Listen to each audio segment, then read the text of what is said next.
Everyone is coming. From this place, we'll return down into the garden. We'll have another seat, maybe a little more comfortable. Can you hear me okay over there? If you can't hear me, just say, increase the level. All right?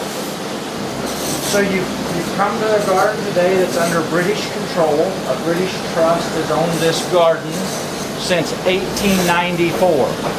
So for over 124 years, people around the world, not from America, from Congress, from around the world, can come here and see a place that may be a place where Jesus Christ was crucified, buried, and rose again. Where we're seated at right now is called Skull Hill, Golgotha, Calvary, one of the same. And that's important because as we follow Scripture, it tells us that Jesus was brought outside the city of Jerusalem and he was crucified at a place called Golgotha, the skull. So where you're seated at, this is a map of Old Jerusalem. So it looks like it's got lines running all over the map. We know that Jerusalem was destroyed over the years several times and rebuilt. So the outermost lines are the lines of today's Jerusalem. Where my finger's at here at the top, anybody that wants pictures, I'll let you get pictures in a little bit. Where my finger's at here at the top, that's where you're seated, is at Skull Hill. So we're right outside the old city. Are you familiar enough with Jerusalem to know where Damascus Gate's at? Haven't been there? Well, Damascus Gate is right there on the map.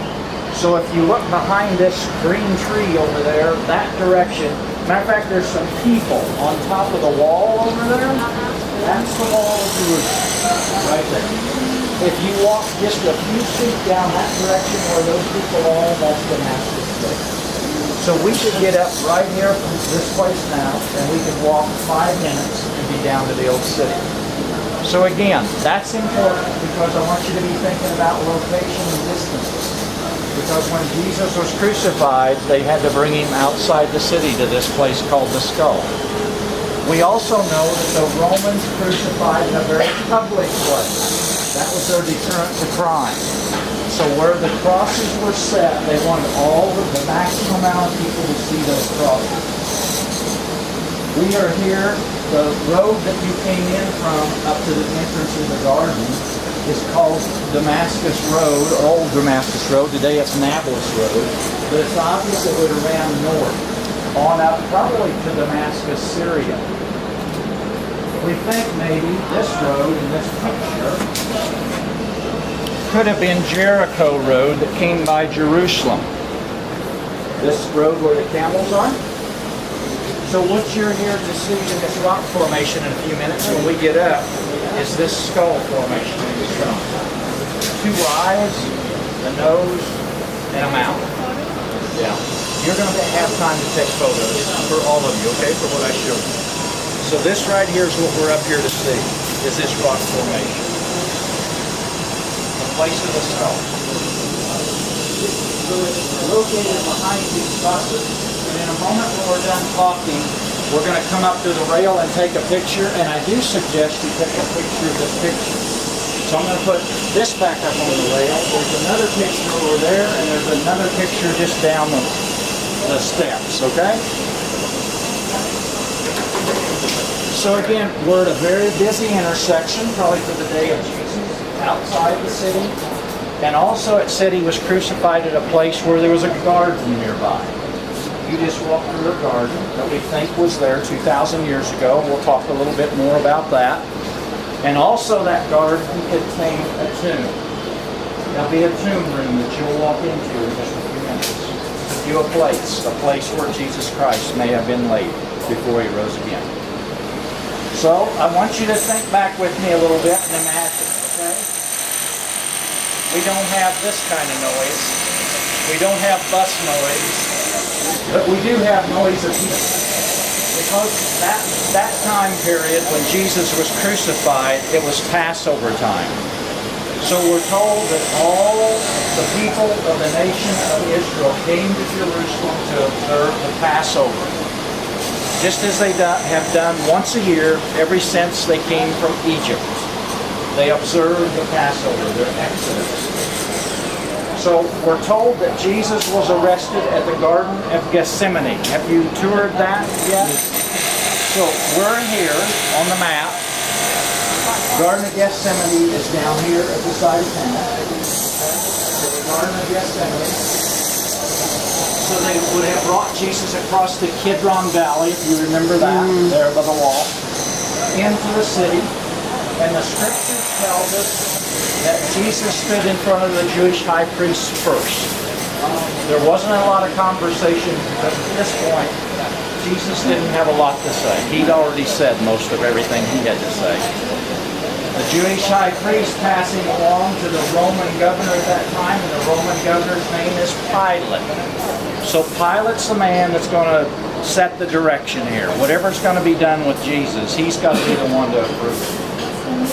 It tells us even though he could find no blame in Jesus, due to the pressure, he condemned Jesus to death. So at 9 o'clock in the morning, they brought Jesus outside the city to be crucified. We're outside the city. They brought him to a place called Golgotha, Calvary, place of the skull. We think that's why this is located here, why this might be the crucifixion place. At 9 o'clock in the morning, he was nailed to a cross, hung to die. At 12 noon that day, the scripture tells us something happened that was unique. It says the land turned dark. Not a weather event, it wasn't just cloudy. It says the land turned dark. And by 3 o'clock in the afternoon, Jesus spoke a few times from the cross in the different gospel accounts. But in John's account, it said he spoke 3 words. It is finished. At that point, he gave up his spirit and died. Another person entered into the picture at that point, and his name was Joseph of Arimathea. Joseph, we know a little bit about Joseph. We're told possibly he owned a garden that was nearby that had a tomb that had never been used yet. He's also a secret follower of Jesus. And the reason he's a secret follower is because he's a very prominent person and he's a member of the Jewish Sanhedrin. So he's in a very difficult spot. He secretly followed Jesus and listened to his teachings, but now he's about ready to come public because he feels drawn to ask for the body of Jesus.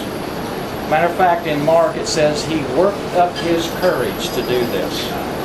He goes in front of Pilate, he asks for the body.